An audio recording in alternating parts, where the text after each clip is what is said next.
দেখেন বাজেটটা ভালো করে দেখেন তাহলে দেখবেন একদিকে কেন্দ্রীয় সরকারের বাজেট, ইলেকশন আসলে ওরা একরকম কথা বলে, কিছু প্রতিশ্রুতি দেয়, কিন্তু ইলেকশনের পরে প্রতিশ্রুতি থাকে না, প্রতিশ্রুতিটা প্রতিচ্যুত হয়ে যায়।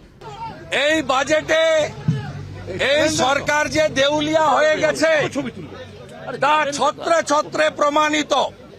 এই বাজেট বেকার বিরোধী বাজেট।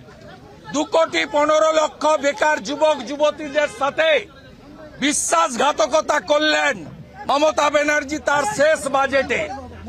এটা তৃণমূল কংগ্রেস সরকারের 15তম এবং শেষ বাজেট। তারা 2,15,00,000 বেকার যুবক যুবতীদের সঙ্গে বিশ্বাসঘাতকতা করলেন। যে মুখ্যমন্ত্রী 11-র আগে বেকারদের মঞ্চে দাঁড়িয়ে দাঁড়িয়ে চাকরির প্রতিশ্রুতি দিয়েছিলেন, এই বাজেটে একটিও কর্মসংস্থানের কথা নেই।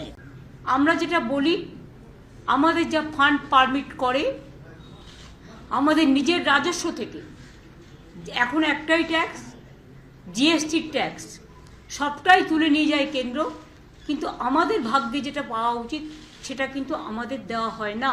এই বাজেটে স্বাস্থ্য, শিক্ষা, শিল্প কোথাও কিছু নেই।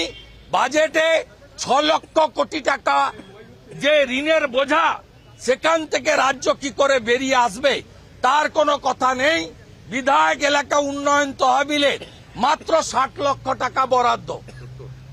আজকে 5 বছর আগে থেকে এই বরাদ্দ, এই টাকায় উন্নয়ন হয় না।